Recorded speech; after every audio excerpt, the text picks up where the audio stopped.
Ya, baik, shalom. Ya, selamat pagi, puji Tuhan.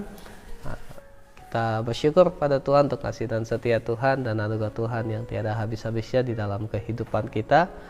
Bersyukur untuk setiap pujian yang boleh kita naikkan, dan saya berharap kita semua ada di dalam kondisi yang sehat, yang tetap senantiasa merindukan dan senantiasa mau untuk datang kepada Tuhan, rindu diberkati oleh firman Tuhan dan rindu mendengarkan apa yang Tuhan mau kita lakukan di dalam kehidupan ini.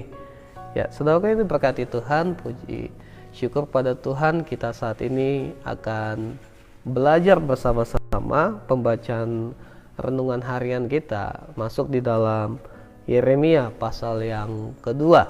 Ya, mari kita bersama-sama membuka bagian firman Tuhan ini. Kita akan membaca di ayat 1 sampai ke 8. Yeremia pasal 2. Ya, Bapak Ibu bisa membaca pasal ini secara keseluruhan dari ayat 1 sampai 37, tetapi kita akan membaca sebagian saja di ayat 1 sampai 8. Saya akan membaca ayat 1, Bapak Ibu sekalian membaca ayat kedua. Ya, Israel murtad kepada Tuhan. Ayat 1, firman Tuhan datang kepada aku, bunyinya. Ya, Bapak Ibu. Pergilah memberitahukan kepada penduduk Yerusalem dengan mengatakan, beginilah firman Tuhan, aku teringat kepada kasihmu pada masa mudamu, kepada cintamu pada waktu engkau menjadi pengantin. Bagaimana engkau menuduki aku di dalam dulu, di negeri yang tiada keturunan. Ketika itu Israel kudus bagi Tuhan, sebagai buah bungaran dari hasil tanahnya. Semua orang yang memakannya menjadi bersalah, malah petaka menimpa mereka. Demikianlah firman Tuhan. Dengarlah firman Tuhan, hai keturunan Yakub, hai segala kaum keluarga keturunan Israel. Beginilah firman Tuhan, apakah kecurangan yang didapati nenek moyangmu kepadaku, sehingga mereka menjauh daripadaku, mengikuti dewa kesia-siaan, sampai mereka menjadi sia-sia.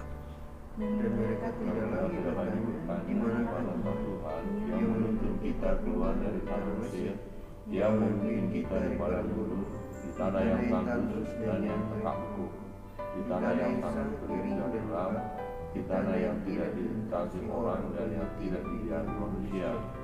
Aku telah membawa kamu ke tanah yang subur untuk menikmati buahnya dan segala yang baik daripadanya. Tetapi segera setelah kamu masuk, kamu menajiskan tanahku. Tanah milikku telah kamu buat menjadi kekejian. Sama-sama. Para imam tidak lagi bertanya, di manakah Tuhan? Orang-orang yang melaksanakan hukum tidak mengenal aku lagi. Dan para gembala mendurhaka terhadap aku. Para nabi ini berisi tentang kemurtatan bangsa Israel dan bagaimana mereka menduakan Tuhan, bagaimana mereka hidup jauh daripada Tuhan, ya, bagaimana mereka lebih memilih hidup menyembah kepada dewa-dewa asing, ya. Padahal kita tahu, saudaraku yang diberkati Tuhan, pernah terjadi banyak sekali mujizat yang Tuhan nyatakan bagi bangsa Israel. Masa-masa indah, mujizat dan pertolongan nyata, padahal begitu nyata bagi bangsa ini. Ya, di ayat 2 dikatakan bahkan hubungan bangsa Israel dengan Tuhan itu diibaratkan seperti ya sepasang pengantin. Ya, Tuhan mengatakan, aku teringat kepada kasihmu pada masa mudamu, kepada cintamu pada waktu engkau menjadi pengantin. Bagaimana engkau mengikuti aku di padang gurun, di negeri yang tiada tetaburannya. Ya, ini unik, saudaraku yang diberkati Tuhan. Tuhan mengingatkan bangsa ini lagi bagaimana ketika bangsa ini ada di dalam masa-masa sulit, ya, mereka justru dekat kepada Tuhan. Ya, mereka justru selalu bertanya kepada Tuhan. Ya, saat banyak pergumulan, saat Tuhan tolong mereka, ya, bangsa ini mengingat akan Tuhan. Ya, tetapi justru ketika mereka menerima banyak berkat. Ketika mereka sampai di Kanaan, ya, tempat yang kita tahu sangat banyak sekali berkat dan berlimpah susu dan madunya, mereka justru menduakan Tuhan. Mereka terjebak, ya, di dalam perangkap-perangkap duniawi. Ya, mereka justru lebih asik hidup di dalam berkat-berkat itu dan melupakan, ya, apa yang sudah Tuhan lakukan di dalam perjalanan kehidupan bangsa itu. Ya, di ayat 5 dikatakan, ya, beginilah firman Tuhan, apakah kecurangan yang didapati nenek moyangmu padaku, sehingga mereka menjauh daripada aku, mengikuti dewa kesia-siaan, sampai mereka menjadi sia-sia. Ya, di bagian lain dikatakan, di terjemahan lain, hai Israel, firman Tuhan, mengapa nenek moyangmu meninggalkan aku? Kesalahan apa yang didapati mereka padaku, sehingga mereka menjauhi aku dan menjadi orang-orang bodoh yang menyembah berhala, dewa kesia. Itu cinta Tuhan akhirnya meninggalkan dan hidup tidak lagi mencintai Tuhan. Nah, saudara ini berkati Tuhan, mungkin kita bertanya, ya, apa yang menyebabkan sehingga kok bisa-bisanya ya bangsa ini berbalik meninggalkan Tuhan? Bangsa ini kok bisa murtad kepada Tuhan dan justru berbalik kepada dewa-dewa asing, ya. Nah, saudara ini berkati Tuhan, pada bagian ini setidaknya saya melihat ada beberapa alasan mereka kok bisa, ya, hidup jauh daripada Tuhan, meninggalkan Tuhan. Yang pertama, saudara yang diberkati Tuhan, mereka melupakan. Alasannya adalah mereka melupakan kebaikan dan kasih Tuhan, ya. Di ayat 6 dikatakan seperti ini, saudara yang diberkati Tuhan, ya. Dan mereka tidak lagi bertanya, di manakah Tuhan yang menuntun kita keluar dari tanah Mesir, yang memimpin kita di padang gurun, di tanah yang tandus dan yang lekuk, di tanah yang sangat kering dan gelap, di tanah yang tidak dilintasi orang dan yang tidak didiami manusia. Ya, saudara ini berkati Tuhan, kita tahu perjalanan bangsa Israel di padang gurun waktu itu banyak sekali, ya, pergumulan yang mereka hadapi. Mereka terus bertanya kepada Tuhan, mereka terus bergumul kepada Tuhan. Tuhan tolong mereka. Ya, walaupun kita tahu pada saat perjalanan itu banyak sekali keluh kesah yang mereka hadapi, ya, tetapi Tuhan tetap menolong dan mengasihi mereka. Ya, bangsa ini melupakan kasih Tuhan, ya, melupakan kebaikan Tuhan. Waktu di padang gurun, di dalam pergumulan, mereka sering bertanya dan bergumul akan Tuhan. Tetapi ketika mereka diberkati Tuhan, mereka seakan-akan lupa akan kasih Tuhan itu, ya. Nah, saudaraku ini berkati Tuhan, Bapak Gembala sering bilang, ya, lebih banyak mana orang berdoa waktu banyak berkat atau saat sakit? Ya, pasti jawabannya adalah pada saat sakit. Ya, mungkin lebih banyak bergumul, lebih banyak berdoa, lebih banyak puasa, ya. Tetapi coba, ya, ini kita berbicara tentang keseharian atau kenyataan yang kita alami, ya. Terkadang kalau kita mendapatkan berkat yang berlimpah, seakan-akan kita lupa, ya, seakan-akan kita tidak lagi, ya, oh rupanya ini karena Tuhan, oh ini rupanya karena kemurahan Tuhan, ya. Jangan sampai saudara ini berkati Tuhan, hal ini mengingatkan kita, ya. Jangan sampai ketika kita sudah diberkati, kita asik dengan berkat itu.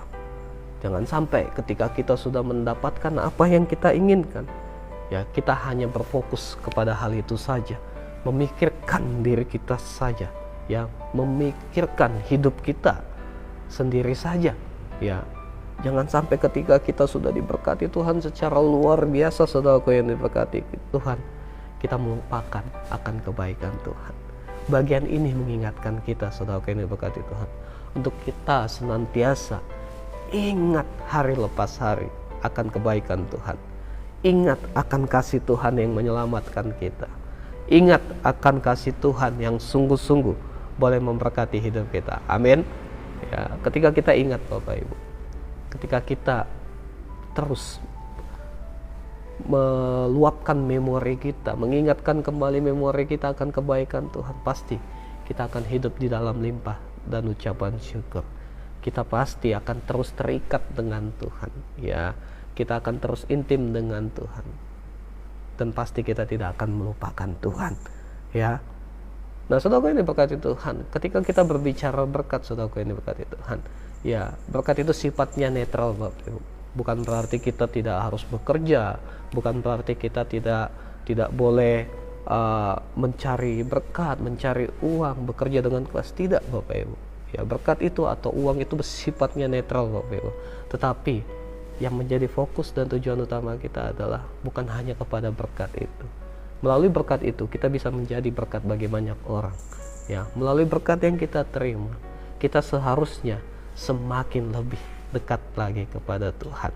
Ya, saudara, kita lihat perjalanan bangsa Israel waktu di padang gurun. Ya, minta apa? Minta roti dikasih, minta mana dikasih, minta daging dikasih, Bapak Ibu. Ya, kurang baik apalagi Tuhan. Tetapi Bapak Ibu, ketika mereka sudah diberkati, rupanya kita lihat bagian ini. Mereka meninggalkan Tuhan, mereka menduakan Tuhan. Ya, mungkin kalau kita bertanya di dalam hati kita, Bapak Ibu, ketika kita diduakan, bagaimana rasanya? Pastilah sangat sakit, ya Bapak Ibu. Ketika kita dikhianati, pastilah rasanya itu seperti tertusuk, Bapak Ibu. Sakit hatinya itu semakin dalam. Ya, hal pertama yang kita lakukan adalah jangan sampai kita melupakan kebaikan dan kasih Tuhan. Ingat selalu. Kapan? Setiap hari, Bapak Ibu.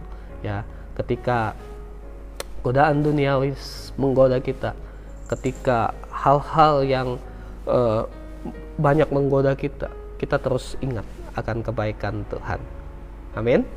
Ketika kita ingat akan kebaikan Tuhan, saya yakin dan percaya kita akan kuat di dalam Tuhan. Ya, kita tidak akan meninggalkan Tuhan dan kita akan terus berjalan bersama dengan Tuhan. Ya, hal kedua, saudaraku yang diberkati Tuhan, yang harus kita lakukan, jangan sampai kita menukarkan kemuliaan Tuhan dengan sesuatu yang sifatnya fana atau sesaat. Ya, di ayat 11, saudaraku yang diberkati Tuhan, ya, pernahkah suatu bangsa menukarkan Allahnya meskipun itu sebenarnya bukan Allah, tetapi umatku menukarkan kemuliaannya dengan apa yang tidak berguna? Ya, saya ambil di dalam terjemahan lain, di dalam bahasa Indonesia masa kini. Belum pernah suatu bangsa menukarkan ilahnya, sekalipun itu bukan Allah sesungguhnya.